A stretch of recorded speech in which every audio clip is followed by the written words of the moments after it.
Llegó a aquella casa cargando solamente una maleta y el peso de 2 muertes que todos decían ser culpa suya.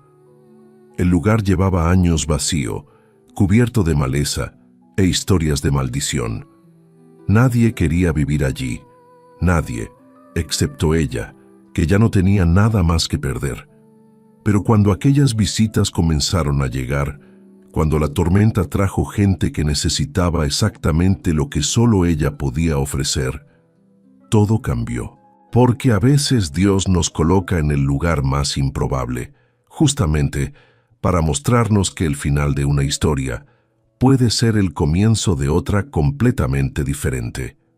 Cuéntanos en los comentarios desde qué país nos escuchas.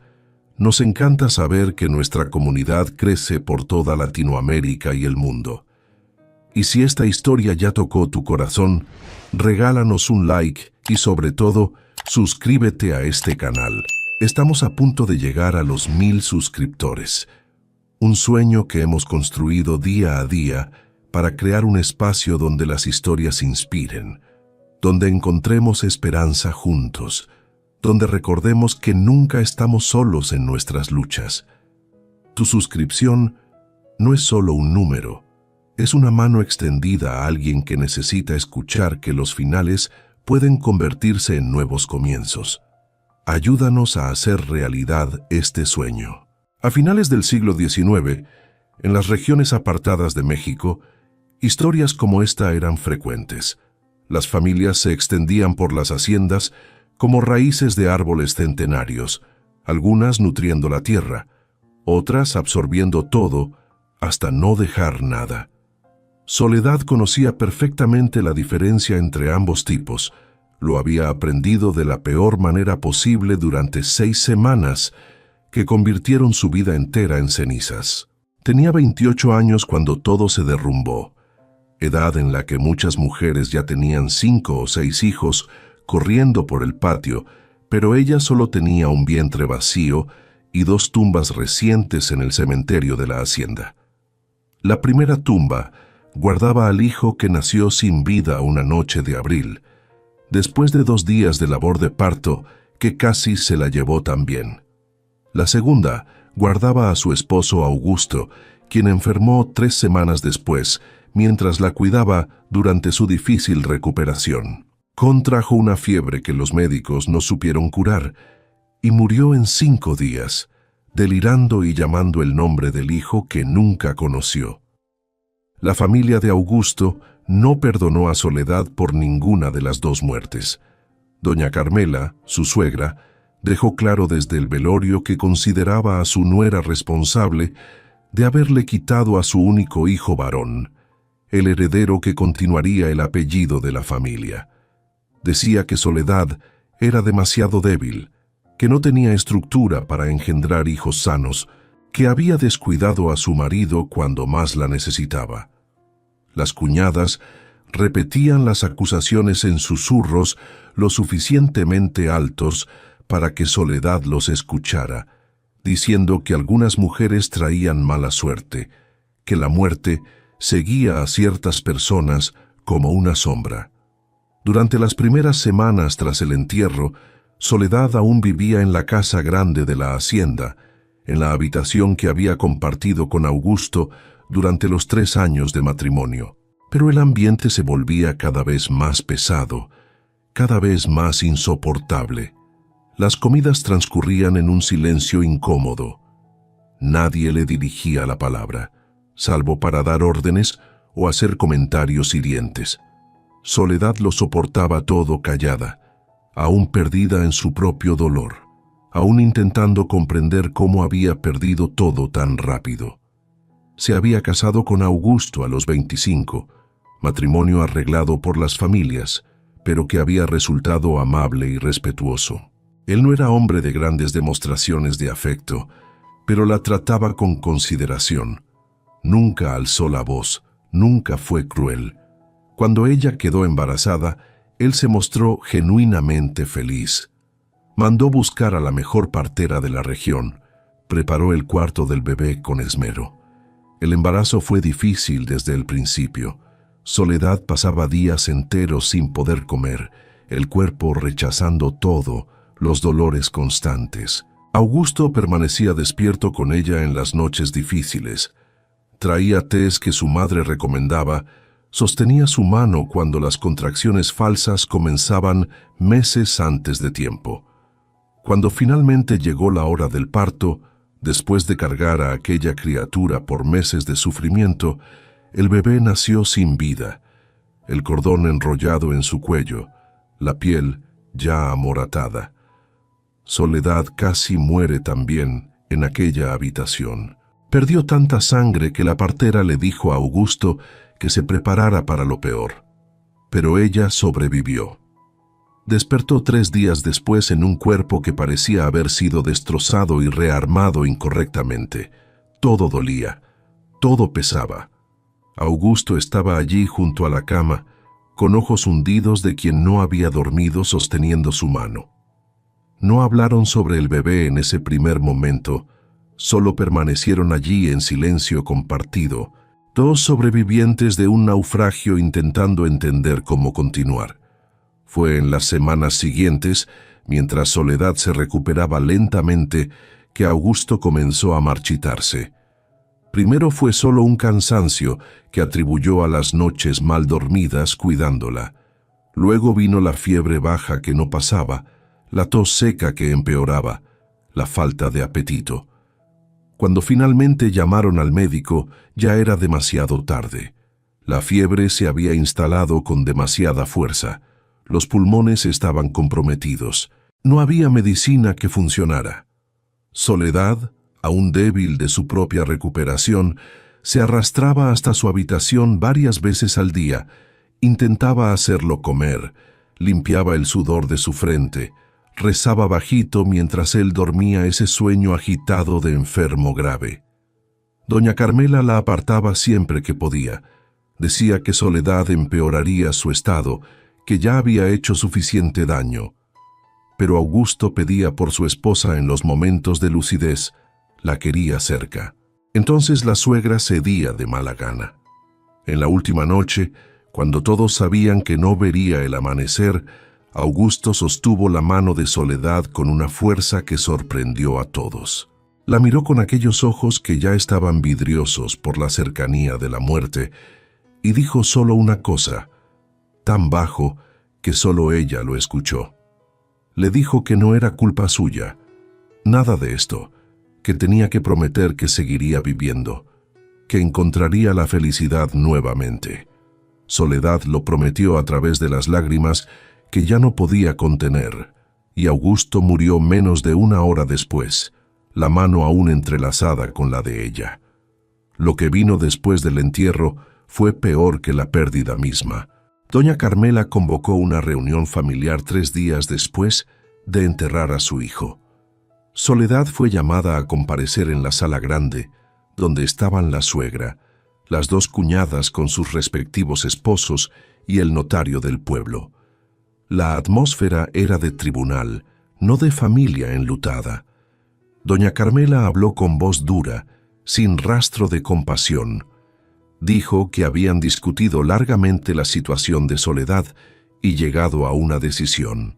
Como ella no había engendrado heredero, como el matrimonio no había producido hijo que continuara el linaje, no tenía derecho a la herencia que normalmente correspondería a una viuda.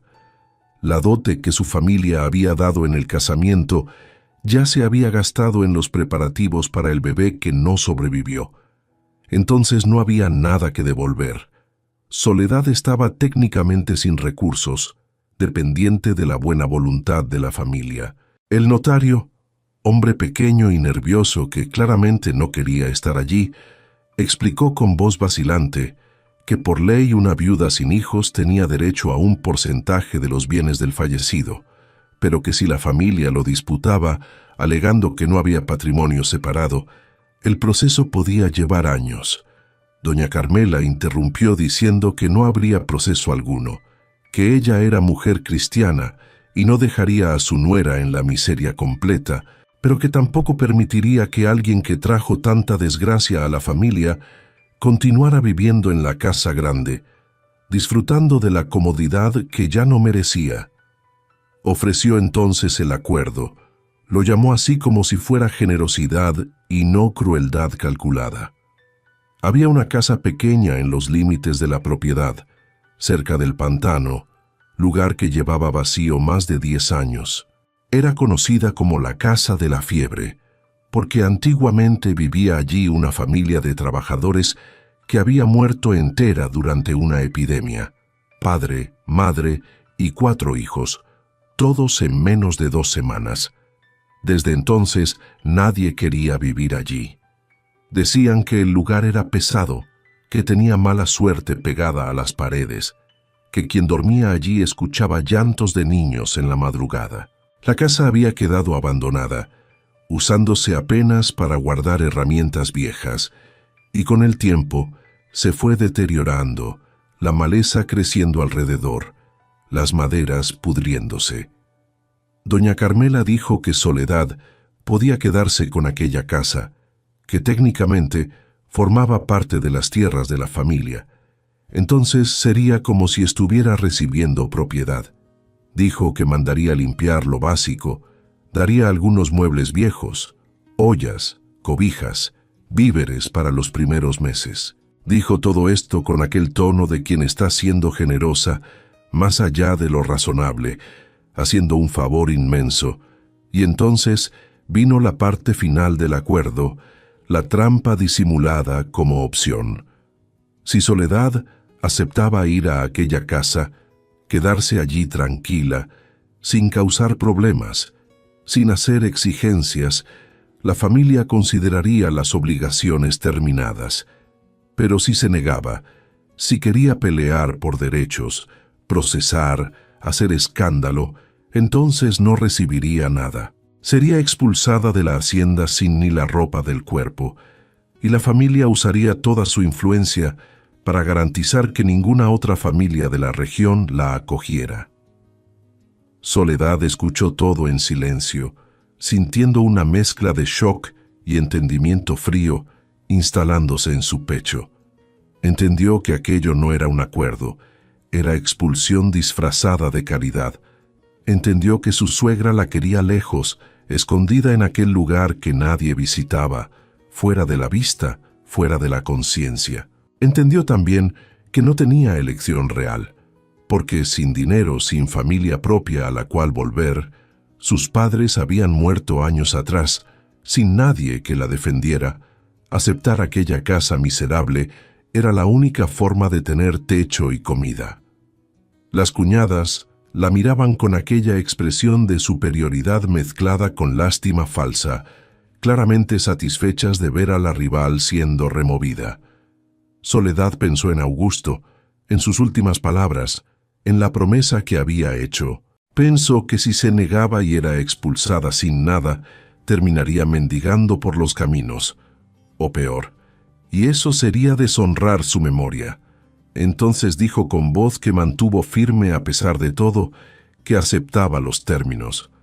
Doña Carmela pareció casi decepcionada de que no hubiera pelea, de que la victoria hubiera sido demasiado fácil. Dijo que Soledad tenía 3 días para juntar sus cosas y mudarse. El notario le hizo firmar un papel declarando que recibía la casa como compensación total y final, que no tenía más ninguna reclamación sobre la propiedad o bienes de la familia. Soledad firmó con mano que no tembló, porque ya no sentía nada más allá de un cansancio profundo que iba más allá del cuerpo. En los 3 días siguientes, separó las pocas cosas que eran realmente suyas: ropas sencillas, el rosario de su madre, la alianza de Augusto que había sacado de su dedo antes del entierro y que la suegra no sabía que había guardado. En el tercer día por la mañana, el capataz apareció con una carreta pequeña.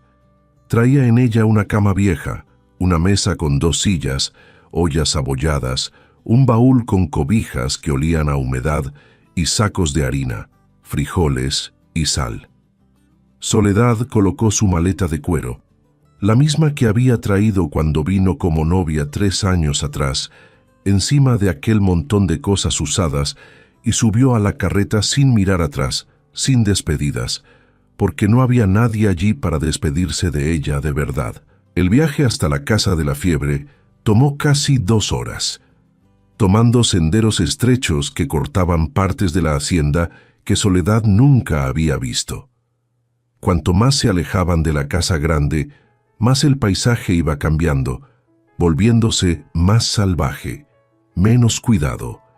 Llegaron finalmente a un claro pequeño cerca del pantano, y allí estaba la casa. Era más pequeña de lo que Soledad imaginaba.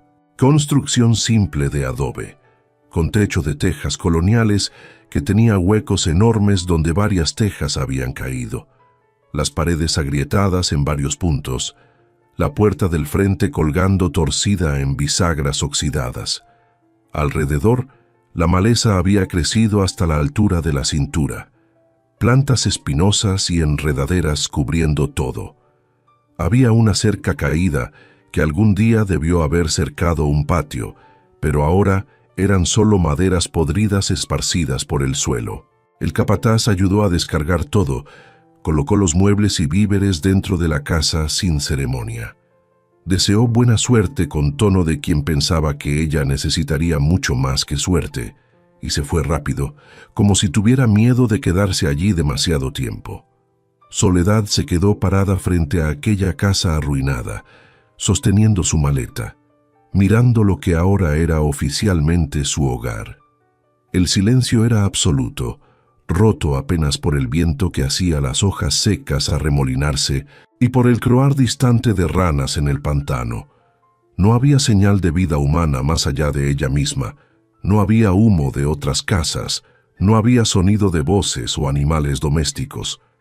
Estaba completamente sola, en un lugar que todos decían estar maldito, en un lugar donde una familia entera había muerto, en un lugar que nadie quería.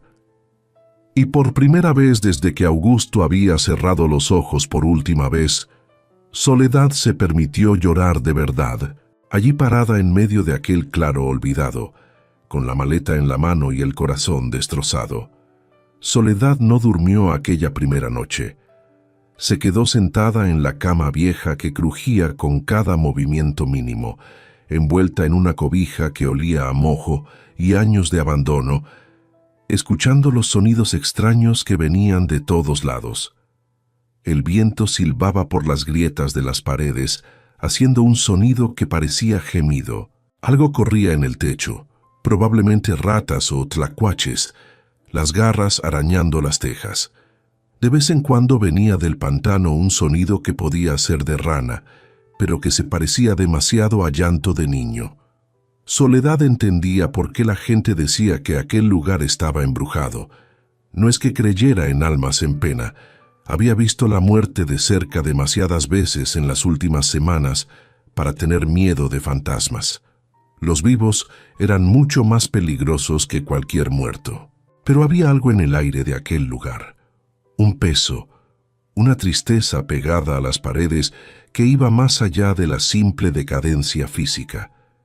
Era como si la casa guardara la memoria del sufrimiento que había ocurrido allí, como si las paredes hubieran absorbido los últimos suspiros de aquella familia que murió junta.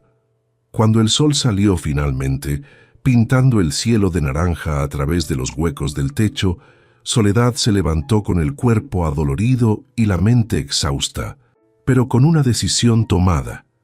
Podía quedarse allí sentada esperando la muerte o la locura, dejando que aquel lugar succionara el resto de vida que aún tenía, o podía hacer lo que siempre supo hacer: trabajar.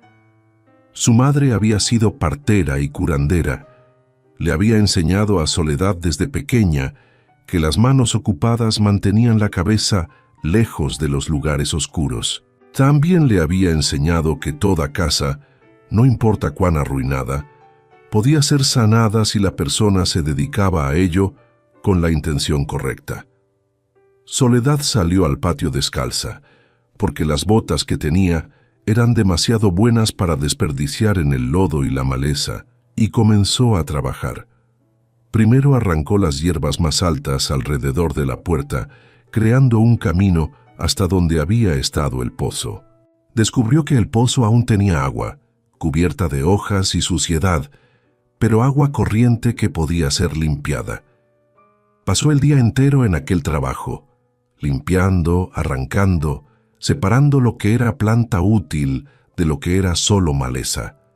Descubrió que en medio de aquella vegetación salvaje había plantas medicinales que se habían naturalizado. Debían haber sido plantadas por la mujer que vivió allí antes, que murió con toda la familia. Había hierbabuena creciendo fuerte cerca del pantano, manzanilla, romero, hasta una planta de ruda que se había vuelto casi arbusto. Soledad reconoció cada una porque su madre le había enseñado y sintió algo que no esperaba sentir, una conexión pequeña con aquella mujer muerta que nunca conoció, pero que claramente había sido como ella, que sabía usar las plantas, que entendía de curaciones. En los días siguientes, estableció una rutina que mantenía la oscuridad en su mente alejada. Despertaba con el sol, aunque el cuerpo suplicara seguir durmiendo. Limpiaba un pedazo más del terreno, arreglaba lo que podía arreglar con las manos y con las pocas herramientas que había encontrado en un rincón de la casa. Martillo oxidado, algunas tablas que aún estaban buenas, clavos torcidos que enderezaba con paciencia. Comenzó una huerta de verdad, usando las semillas que había guardado y las plantas de hierbas que ya estaban creciendo salvajes. Plantó en hileras organizadas como su madre le había enseñado, creando canteros elevados para que el agua no encharcara demasiado. Comenzó a cocinar nuevamente, aunque fuera solo para ella, aunque la soledad convirtiera cada comida en recuerdo doloroso de cuando había alguien del otro lado de la mesa. Hacía atole de maíz en el desayuno, frijoles con tortillas en el almuerzo. A veces conseguía pescar un pez pequeño en el pantano, usando hilo y anzuelo que encontró en una lata vieja. Comía despacio, masticando cada pedazo como si fuera oración, agradeciendo estar viva, aunque no estuviera segura de querer estarlo. Por las noches encendía una vela que economizaba al máximo y se quedaba remendando sus propias ropas o trenzando fibras de tule del pantano para hacer cuerdas y canastas, cosas que podía intercambiar en el pueblo por otros víveres cuando los que tenía se acabaran. 2 semanas después de haber llegado, cuando Soledad estaba en el pantano lavando ropa en las piedras lisas de la orilla, escuchó pasos viniendo por el sendero. Levantó los ojos asustada, el corazón disparándose inmediatamente, porque no esperaba visita, no esperaba que alguien viniera hasta allí.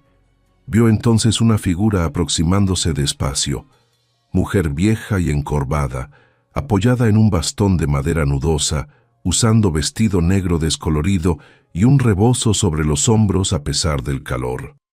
La vieja se detuvo a algunos metros de distancia, estudiando a Soledad con ojos que eran sorprendentemente vivos y penetrantes en aquel rostro arrugado por el tiempo y el sol. Soledad se quedó allí parada, aún sosteniendo la ropa mojada, sin saber qué decir, sin saber si debía tener miedo o no.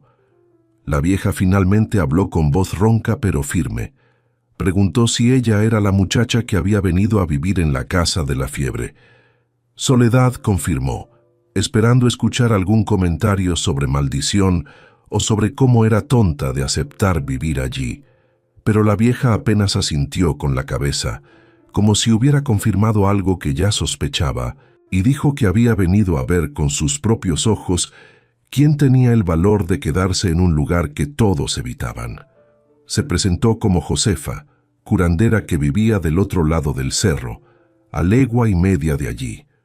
Dijo que había oído hablar de que doña Carmela había mandado a su nuera a la casa de la fiebre, que las lenguas del pueblo no hablaban de otra cosa, diciendo que era crueldad o justicia, dependiendo de quién contaba la historia. Josefa dijo que había conocido a la familia que murió allí años atrás, que había sido llamada para hacer limpias cuando la fiebre comenzó, pero que ya era demasiado tarde. La enfermedad se había esparcido demasiado rápido. Dijo que no había maldición alguna en aquel lugar, solo tristeza vieja que necesitaba ser limpiada, que las casas guardan memorias malas de la misma forma que guardan las buenas, y que a veces una persona nueva con buena intención era suficiente para cambiar la energía de un lugar.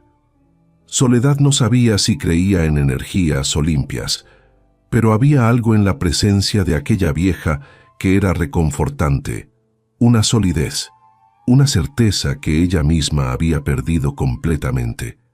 Josefa pidió permiso para entrar en la casa y Soledad la acompañó, observando mientras la curandera caminaba por los cuartos pequeños tocando las paredes, murmurando palabras que Soledad no entendía completamente, encendiendo un manojo de hierbas secas que soltaba humo aromático y fuerte.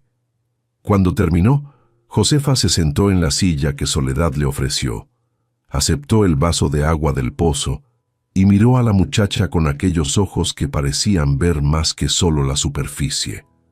Dijo que Soledad cargaba dolor reciente, dolor de pérdida doble, y que ese dolor era como herida abierta que necesitaba tiempo para cicatrizar, pero que cicatrizaría si ella lo permitía, si no se quedaba hurgándola.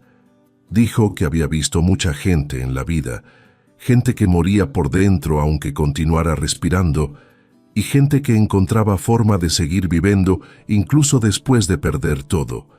Dijo que Soledad tenía cara de quien iba a escoger el segundo camino, que veía eso en la forma como había comenzado a cuidar la casa, en la forma como había limpiado el patio, en las hierbas medicinales que había identificado y comenzado a cultivar nuevamente. Josefa dijo que volvería en algunos días, que traería algunas cosas que podían ser útiles, semillas, plantas, un pedazo de tela para hacer cortinas. Dijo que Soledad no estaba tan sola como pensaba, que había gente buena en la región, gente que no juzgaba, que ayudaba cuando veía a alguien intentándolo de verdad. Antes de irse, ya en la puerta, Josefa se volteó y dijo algo que quedó resonando en la cabeza de Soledad por los días siguientes. Dijo que a veces Dios quitaba todo de una persona no para destruirla, sino para mostrar de qué estaba hecha realmente, para revelar la fuerza que estaba escondida bajo la comodidad. La visita de Josefa cambió algo fundamental en Soledad. Por primera vez desde que Augusto había muerto, desde que había sido expulsada, se sintió vista como persona, no como problema o como objeto de lástima. Josefa había mirado hacia ella y había visto a alguien con valor, alguien con potencial, alguien que merecía continuar. Y eso encendió una pequeña llama de algo que Soledad pensaba haber perdido para siempre, una voluntad de no solo sobrevivir, sino de realmente vivir. En los días siguientes, trabajó con renovada determinación. Arregló el techo en los puntos más críticos, subiendo en la escalera precaria que improvisó, arriesgando el cuello para recolocar tejas que habían caído y tapar los huecos mayores con pedazos de madera que encontró esparcidos por la propiedad. Limpió el pozo completamente, sacando toda la suciedad acumulada, construyendo una pequeña cubierta de madera para proteger el agua. Comenzó una huerta de verdad, usando las semillas que había guardado y las plantas de hierbas que ya estaban creciendo salvajes. Plantó en hileras organizadas como su madre le había enseñado, creando canteros elevados para que el agua no encharcara demasiado.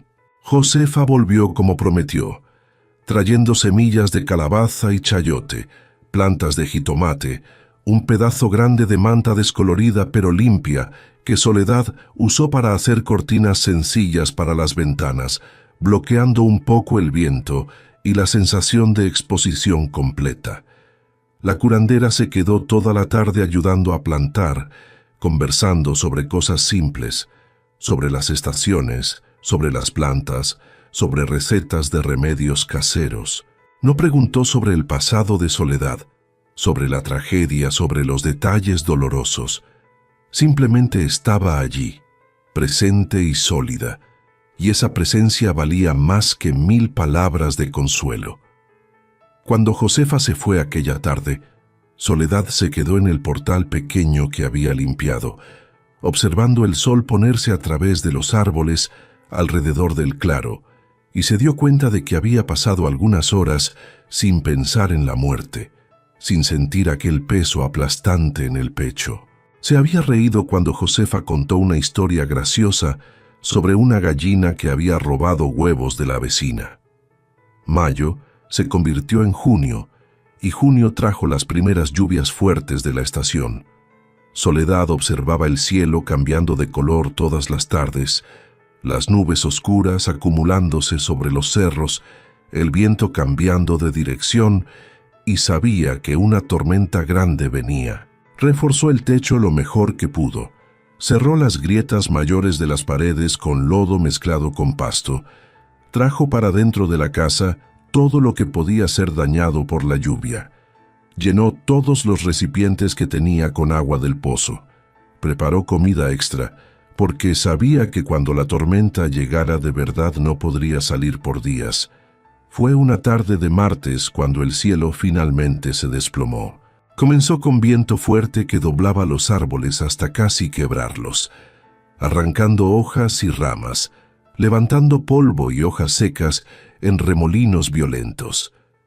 Después vino la lluvia, no aquella lluvia gentil de primavera, sino lluvia pesada y furiosa que martillaba el techo con fuerza de piedras siendo lanzadas, que transformaba el patio en río de lodo en cuestión de minutos. Soledad estaba dentro de la casa, observando por la ventana la violencia de la tormenta, cuando escuchó algo más allá del ruido de la lluvia. Era sonido de caballo, cascos golpeando el lodo, relincho de animal asustado, y entonces voces humanas gritando algo que ella no lograba entender por el ruido de la tormenta.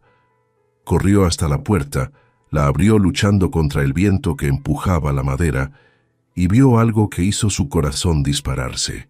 Había un hombre intentando controlar un caballo que se encabritaba aterrorizado.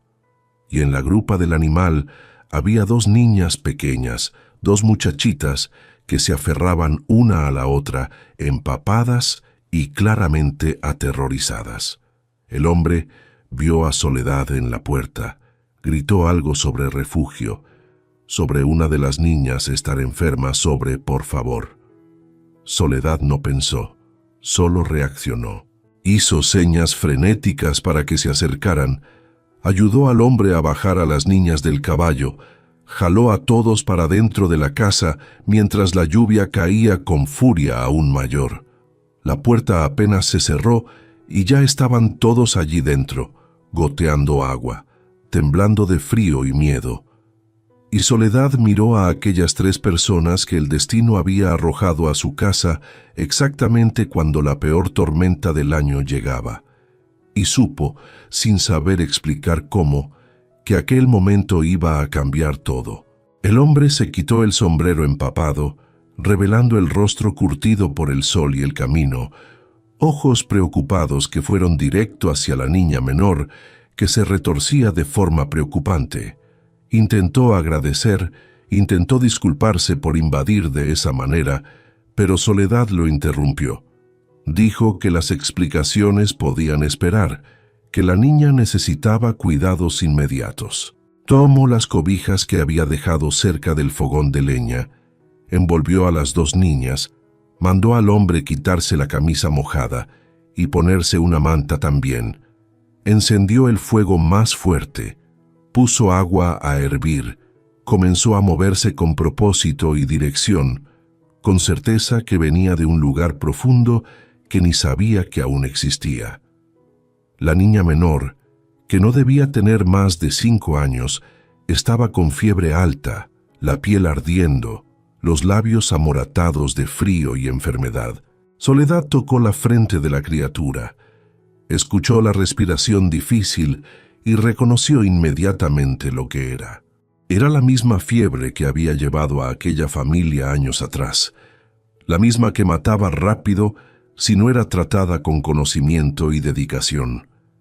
Y Soledad tenía ese conocimiento guardado en la memoria de las lecciones de su madre, esperando exactamente este momento para ser usado nuevamente. Soledad no perdió tiempo con vacilación. Le pidió al hombre que se presentara mientras ya comenzaba a preparar los remedios que sabía que la niña necesitaba. Él dijo con voz tensa, de quien estaba al borde de la desesperación, que se llamaba Esteban, que era arriero, que estaba regresando a casa con sus hijas cuando la tormenta los alcanzó en medio del camino. Dijo que la niña menor, Lupita, había comenzado con fiebre la noche anterior, que él había pensado que era solo un resfriado, pero que había empeorado demasiado rápido, que cuando vio que estaba realmente mal, ya estaban lejos de cualquier pueblo.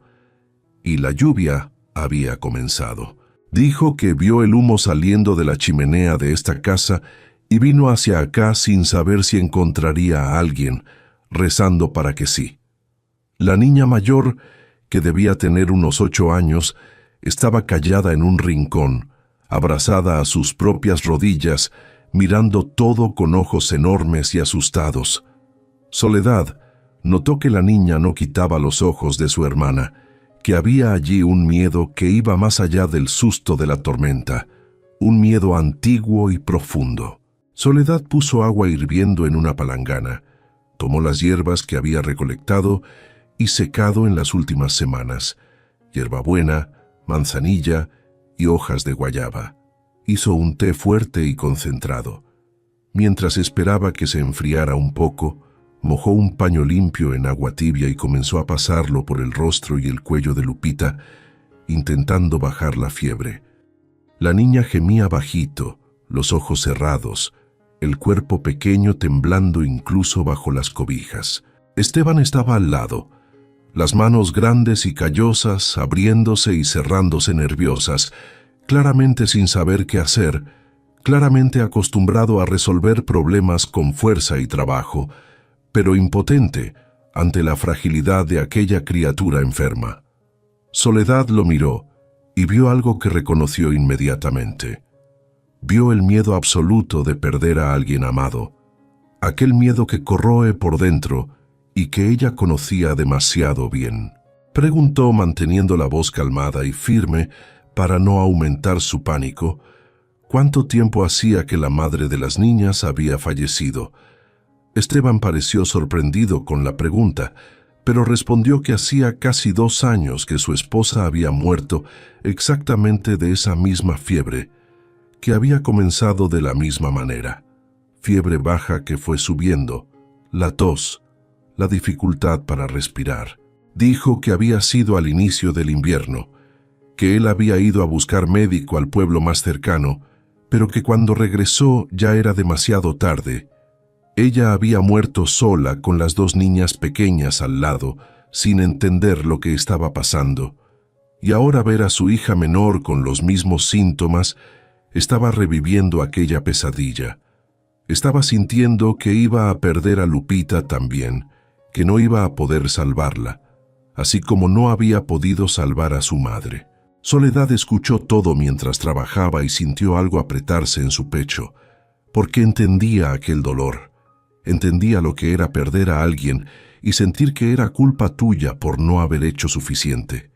Pero dijo con firmeza que la sorprendió a ella misma que Lupita no iba a morir, no en aquella casa, no mientras ella estuviera allí para cuidarla. Dijo que conocía aquella fiebre, que su madre le había enseñado cómo tratarla, que había visto gente recuperarse cuando el tratamiento era hecho correcto y rápido. Dijo que habían llegado a tiempo, que Lupita iba a ponerse bien. Necesitaba creer en eso. Necesitaba que él creyera también. Esteban la miró con una intensidad que hizo a Soledad desviar los ojos. Había allí gratitud mezclada con esperanza desesperada, y ella no podía decepcionar a aquel hombre, no podía fallar con aquella niña. Comenzó el tratamiento de verdad, usando todo lo que su madre le había enseñado. Hizo que Lupita bebiera el té en pequeños sorbos, aunque la niña resistiera, aunque escupiera la mitad. Preparó compresas tibias con hierbas para colocar en el pecho de la criatura, ayudando a soltar la flema, facilitando la respiración. mantuvo el fuego encendido fuerte porque el calor era esencial. El cuerpo necesitaba sudar para eliminar la fiebre. Cada hora checaba la temperatura de la niña, cambiaba las compresas, daba más té, limpiaba el sudor que comenzaba a aparecer. Esteban ayudaba en lo que podía, siguiendo sus instrucciones sin cuestionar, y la niña mayor, que dijo llamarse Esperanza, se quedaba allí cerca, observando todo con atención silenciosa. La tormenta continuaba afuera, la lluvia martillando el techo, el viento aullando, pero dentro de aquella casa pequeña había una batalla diferente ocurriendo, una lucha contra la muerte que Soledad estaba determinada a ganar. Las horas pasaron despacio, cada una pareciendo durar días. La noche cayó y Soledad encendió todas las velas que tenía, creando círculos de luz temblorosa en el interior de la casa. Preparó comida simple, obligó a Esteban y Esperanza a comer algo, porque ellos también necesitaban fuerza. Esteban comió mecánicamente, sin quitar los ojos de su hija menor, y Soledad vio en aquel hombre de hombros anchos y manos callosas una vulnerabilidad conmovedora. Vio a un padre que amaba a sus hijas más que a su propia vida. Esperanza comió despacio, aún callada. Pero en algún momento durante la noche, cuando Soledad estaba cambiando las compresas de Lupita, la niña se acercó y preguntó con voz pequeña si su hermana iba a morir igual que su mamá había muerto. Soledad detuvo lo que estaba haciendo.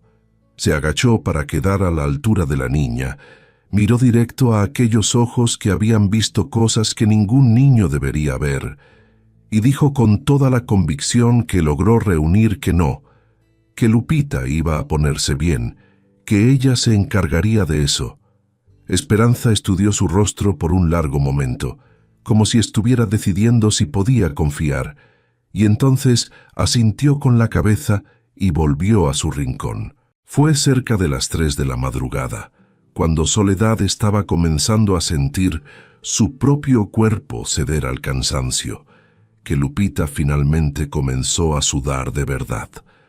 La fiebre quebró de repente, el cuerpo pequeño empapando las cobijas, la respiración volviéndose más fácil, menos trabajosa.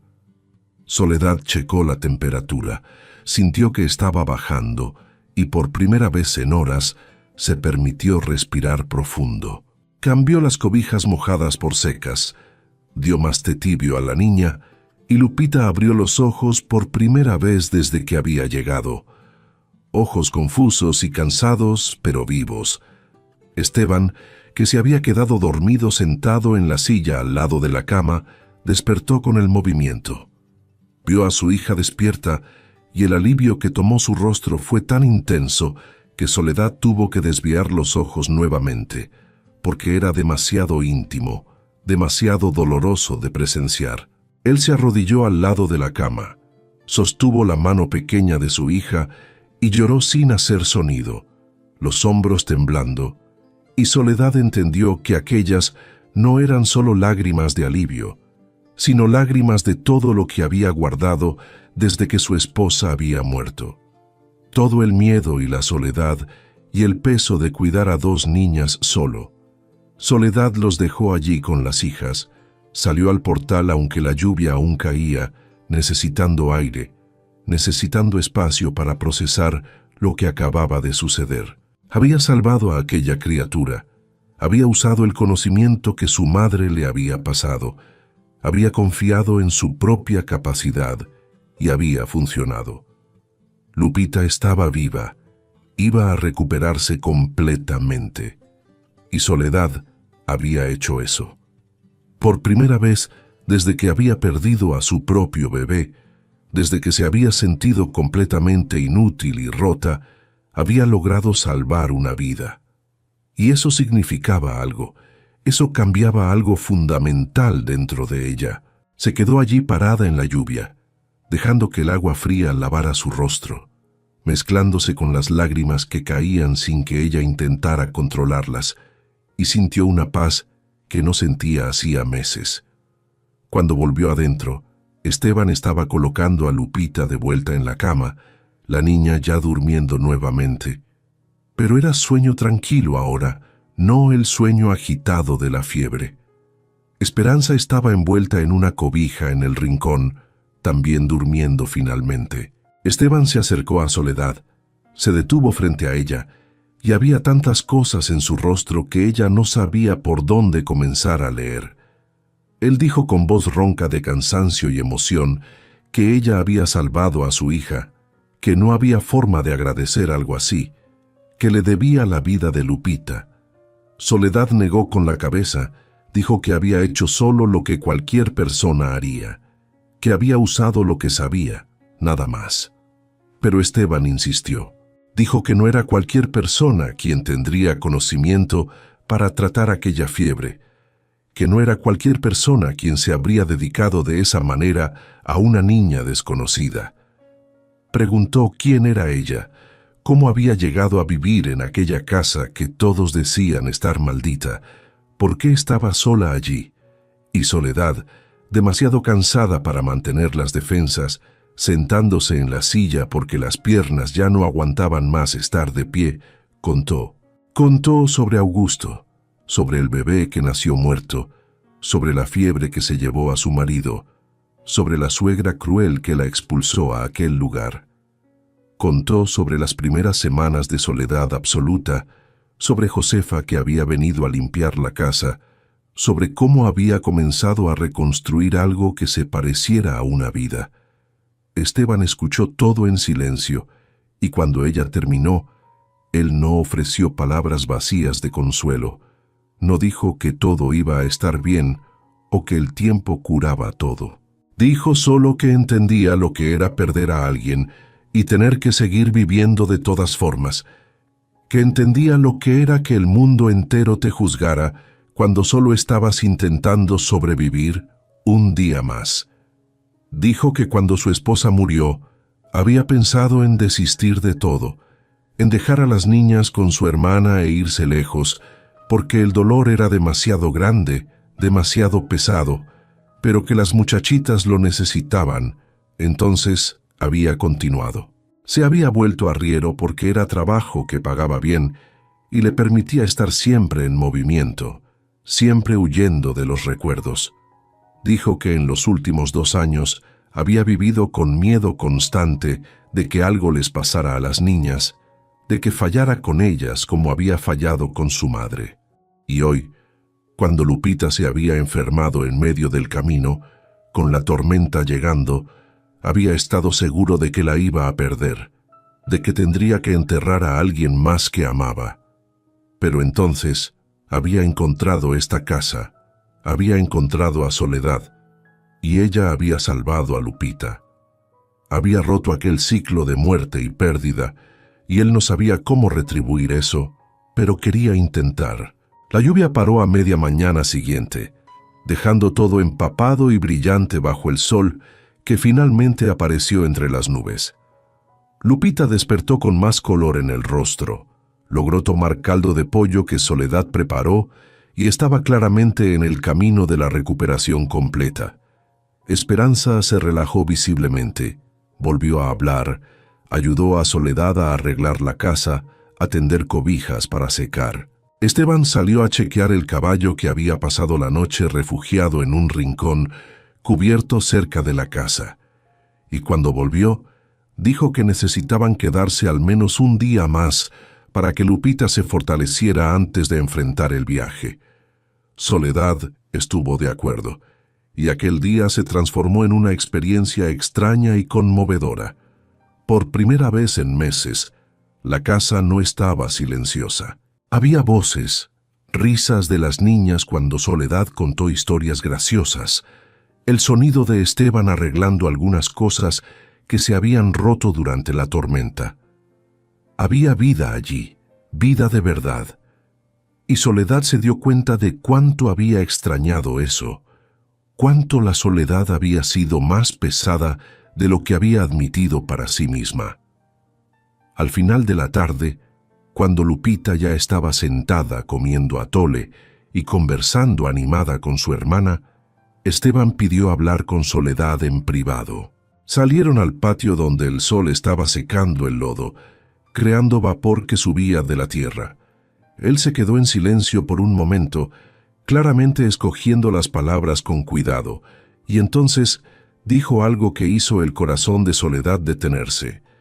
Dijo que había pensado mucho durante la noche, mientras cuidaba a sus hijas y la observaba trabajar. Dijo que necesitaba a alguien para cuidar de las niñas, que ellas necesitaban presencia femenina, de alguien que supiera hacer lo que él no sabía, curar, educar, dar el tipo de amor que un padre solo no lograba dar completamente. Y ella, Soledad, claramente necesitaba protección, un hombre que la defendiera de las personas que querían verla destruida. Dijo que estaba proponiendo algo que iba a parecer una locura, pero que tenía sentido práctico. Estaba proponiendo matrimonio no por amor, porque apenas se conocían, sino por necesidad mutua, por conveniencia que beneficiaría a ambos. Él le daría posición de esposa, protección de su nombre, casa de verdad para vivir. Ella daría a sus hijas los cuidados que necesitaban, la presencia materna que perdieron. Soledad se quedó completamente inmóvil, sin lograr procesar lo que estaba escuchando. Matrimonio. Él estaba proponiendo matrimonio después de conocerla hacía menos de 24 horas. Era una locura, era imposible, Miró hacia atrás, hacia la casa pequeña que se había convertido en su refugio y su prisión, hacia la vida solitaria que tenía por delante, hacia los años de soledad que la esperaban. Miró a Esteban, a aquel hombre que había llegado desesperado en la tormenta, que había llorado sosteniendo la mano de su hija, que estaba ofreciendo una solución práctica a un problema que parecía no tener solución. Y entonces miró dentro de sí misma, hacia lo que realmente quería, y se dio cuenta de que la respuesta no era tan simple como debería ser. Dijo que necesitaba pensar, que no podía decidir algo así tan rápido. Esteban estuvo de acuerdo. Dijo que se quedaría un día más, que cuando se fueran dejaría la dirección del rancho donde vivía, que ella podía mandar respuesta cuando decidiera. Dijo que no esperaba amor, no esperaba pasión, solo una asociación honesta entre dos personas que entendían pérdida y supervivencia. Y entonces volvió dentro de la casa, dejando a Soledad allí sola con la propuesta más imposible que había recibido en su vida. Aquella noche, después de que todos durmieron, Soledad se quedó despierta mirando el techo arreglado, escuchando la respiración tranquila de Lupita en el rincón, pensando en todo lo que había sucedido en tan poco tiempo. Había perdido todo, había sido arrojada a un lugar maldito, había encontrado fuerza que no sabía que tenía, había salvado una vida y ahora tenía una elección por delante. Podía quedarse allí en aquella casa aislada, construyendo una vida sola, fuerte e independiente, pero eternamente solitaria. O podía aceptar la propuesta de Esteban, podía convertirse en madre de aquellas dos niñas que claramente la necesitaban, podía tener familia nuevamente, aunque fuera familia construida sobre conveniencia y no sobre amor.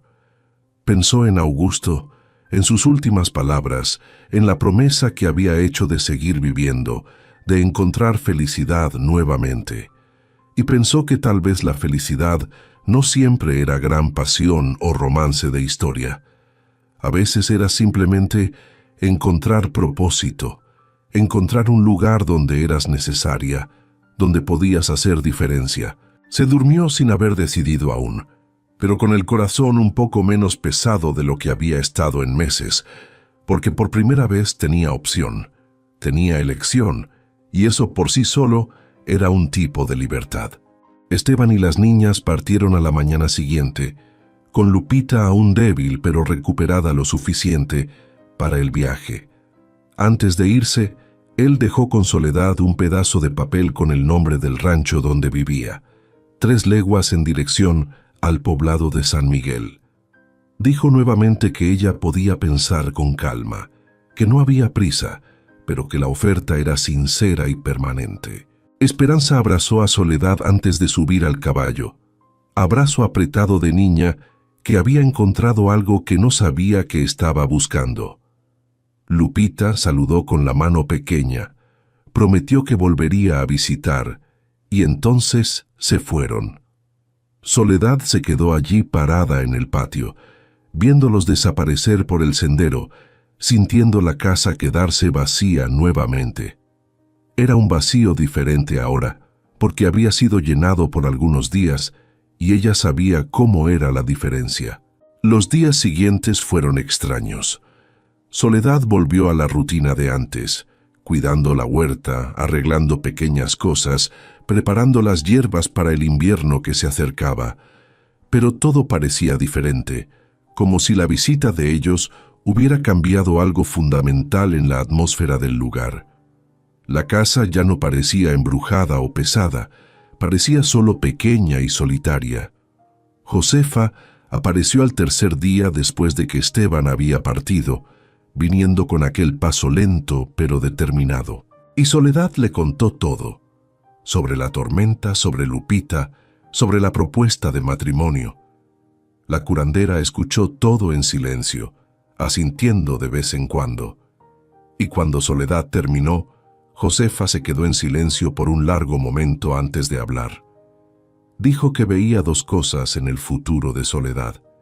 Veía el camino de la soledad, donde se quedaba allí en aquella casa, fuerte e independiente, pero sola, construyendo una vida que era completa, pero vacía de voces y risas. Y veía el camino de la familia, donde aceptaba la propuesta de Esteban. Se convertía en madre de aquellas niñas. Construía algo nuevo sobre los escombros de lo que había perdido. Dijo que ninguno de los dos caminos era incorrecto, que dependía de lo que Soledad quería para sí misma, de lo que su corazón pedía cuando dejaba de pensar con la cabeza. Dijo que algunas personas nacían para vivir solas, que encontraban plenitud en su propia compañía, pero que Soledad no era de esas personas, que ella tenía corazón que necesitaba cuidar, que necesitaba amar, que se secaba cuando estaba sola demasiado tiempo. Soledad sabía que Josefa tenía razón. Lo había sentido en los días después de que Esteban se había ido. Había sentido el vacío de forma más aguda porque ahora conocía el contraste. Pero aún había miedo. Miedo de que fuera un error. Miedo de que no lograra amar a aquellas niñas de verdad. Miedo de que Esteban un día se arrepintiera. Miedo de construir algo nuevo solo para perderlo nuevamente. Josefa sostuvo sus manos, aquellas manos viejas y callosas que habían limpiado a tanta gente, y dijo algo que Soledad nunca olvidó. Dijo que vivir siempre con miedo de perder era no vivir, era solo existir esperando la próxima tragedia. Dijo que la vida verdadera exigía valor de arriesgarse nuevamente, de abrir el corazón aunque supiera que podía ser roto otra vez, porque un corazón cerrado no duele, pero tampoco siente alegría alguna, y vivir sin alegría era peor que cualquier dolor. Cuando Josefa se fue aquella tarde, Soledad se quedó sentada en el portal por horas, observando el sol ponerse, pensando en todo lo que había vivido en los últimos meses. Pensó en cómo había llegado allí cargando solo una maleta y 2 duelos, en cómo había sido olvidada en un lugar maldito, en cómo había encontrado fuerza que no sabía poseer. Pensó en Lupita, en aquella criatura pequeña que casi había muerto, pero que ella había salvado. En Esperanza, y sus ojos asustados que habían comenzado a relajarse cuando percibió que Soledad no se iría. Pensó en Esteban, en aquel hombre de hombros anchos que había llorado sosteniendo la mano de su hija, que había ofrecido solución práctica a problemas que parecían no tener solución. Y pensó en sí misma, en la mujer que había sido cuando llegó rota y vacía, y en la mujer que se estaba convirtiendo, alguien que tenía propósito nuevamente, que tenía valor más allá de lo que otros decían. Al día siguiente tomó el papel con la dirección, juntó algunas cosas en un pequeño atado, cerró la casa de la fiebre y comenzó a caminar. No iba a mandar recado, iba a dar la respuesta personalmente, porque decisiones importantes merecían ser dichas mirando a los ojos. La caminata hasta el rancho de Esteban tomó casi todo el día, siguiendo direcciones que pidió a personas en el camino, cruzando arroyos y cerros. Cuando finalmente llegó, el sol ya estaba bajo en el horizonte, pintando todo de dorado. El rancho era más grande de lo que Soledad esperaba. Casa sólida de madera con portal amplio, corrales organizados, patio limpio. Vio a Esteban saliendo del establo. Vio el momento exacto en que la reconoció. Vio la sorpresa y algo más en su rostro. Él vino caminando rápido. Se detuvo frente a ella y no necesitó preguntar nada. Vio la pregunta en sus ojos. Soledad respiró profundo. Juntó todo el valor que había construido en esos meses sola y dijo que sí, que aceptaba su propuesta, que se casaría con él y cuidaría de las niñas. Dijo que no sabía si lograría ser la madre que ellas merecían, pero que lo intentaría con todo lo que tenía. Dijo que no esperaba amor de él, solo respeto y honestidad, una verdadera asociación. Esteban se quedó en silencio por un momento, y entonces hizo algo que sorprendió a ambos. Sostuvo su mano, gentil pero firme, y dijo que haría todo a su alcance para que ella nunca se arrepintiera de esa decisión, que la protegería contra cualquiera que intentara lastimarla nuevamente, que las niñas ya la amaban y que él mismo estaba comenzando a sentir algo que no esperaba sentir de nuevo. No era amor todavía, pero era respeto profundo, era gratitud, era reconocimiento de alguien que entendía dolor y supervivencia, y a veces eso era cimiento más sólido que la pasión. Las niñas aparecieron corriendo cuando vieron a Soledad. Lupita gritó de alegría. Esperanza sonrió de esa manera que los niños solo sonríen cuando algo muy bueno sucede. La abrazaron, la jalaron dentro de la casa, le mostraron todo hablando al mismo tiempo, y Soledad sintió algo derretirse en su pecho. Sintió el corazón que había pasado meses congelado comenzar a descongelarse lentamente. Se casaron 2 semanas después, ceremonia simple en la pequeña capilla del poblado, con solo Josefa y algunos vecinos como testigos. Soledad usó un vestido simple que había cosido ella misma. Esteban estaba incómodo en el traje que claramente no usaba hacía años. Las niñas usaban ropas de domingo y sonrisas enormes. Cuando el padre preguntó si ella aceptaba a Esteban como esposo, Soledad dijo sí con voz clara y sintió que estaba diciendo sí no solo a él, sino a la vida nuevamente, a la posibilidad de recomenzar, al valor de intentar otra vez. Los años siguientes trajeron desafíos como toda vida trae, pero trajeron también alegrías que Soledad nunca imaginó posibles. Lupita y Esperanza crecieron llamándola mamá, no porque fueron obligadas, sino porque eligieron.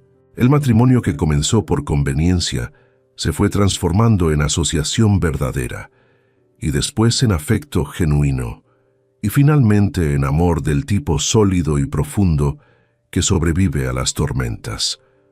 Soledad tuvo 2 hijos más en los años siguientes, un niño y una niña, y cada parto fue al mismo tiempo doloroso y sanador, sustituyendo la memoria de aquel bebé que nació sin vida con memorias de criaturas que crecían sanas y ruidosas.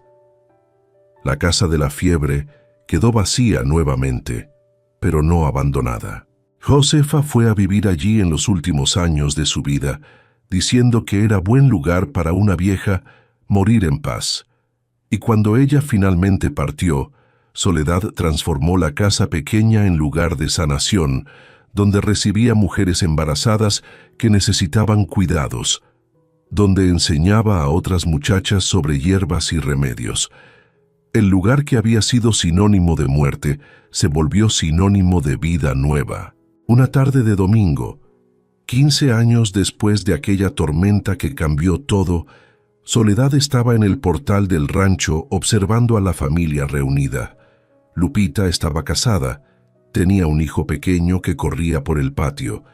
Esperanza estaba ayudando a los hermanos menores con la tarea. Esteban estaba arreglando una cerca a lo lejos, deteniéndose de vez en cuando para saludarla con la mano.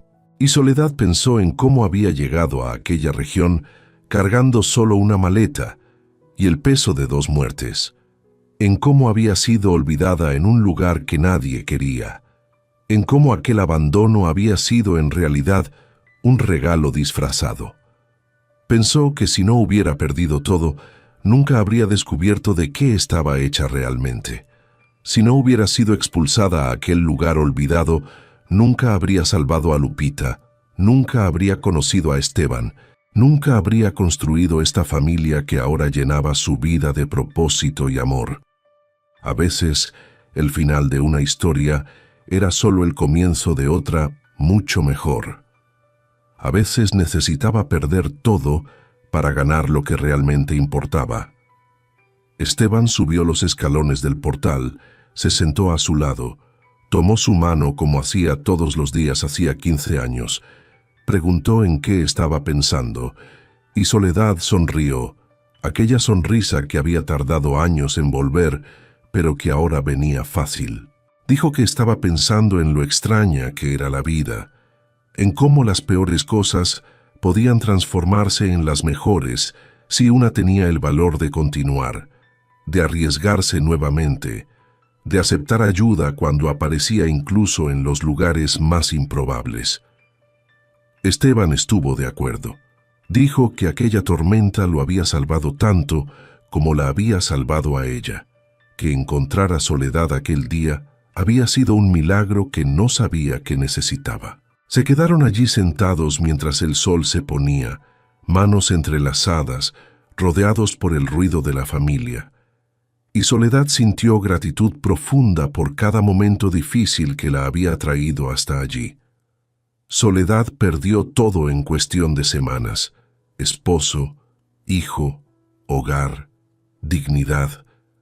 Fue olvidada en un lugar que todos decían estar maldito, abandonada como problema que nadie quería resolver.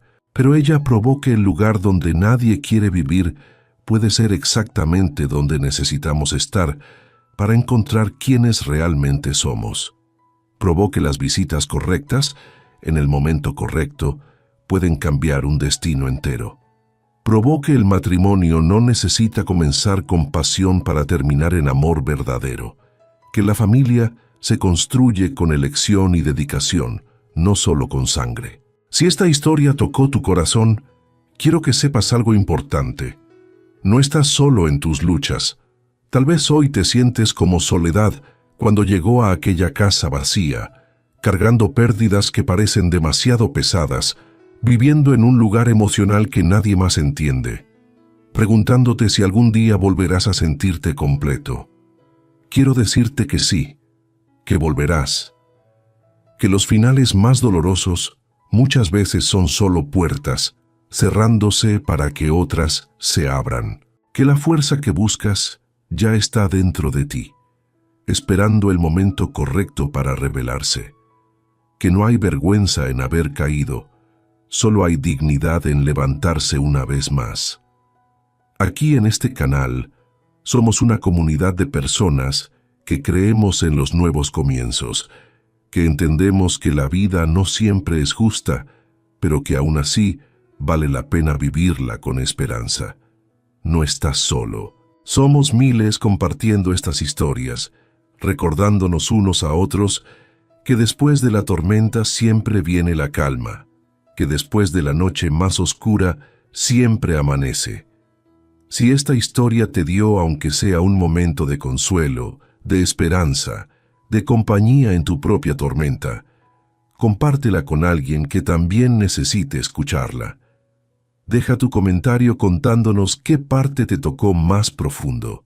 Y si aún no lo has hecho, suscríbete a este canal porque cada semana traemos historias que te recordarán que nunca es demasiado tarde para recomenzar, que nunca estás demasiado roto para ser sanado, que siempre, siempre hay esperanza.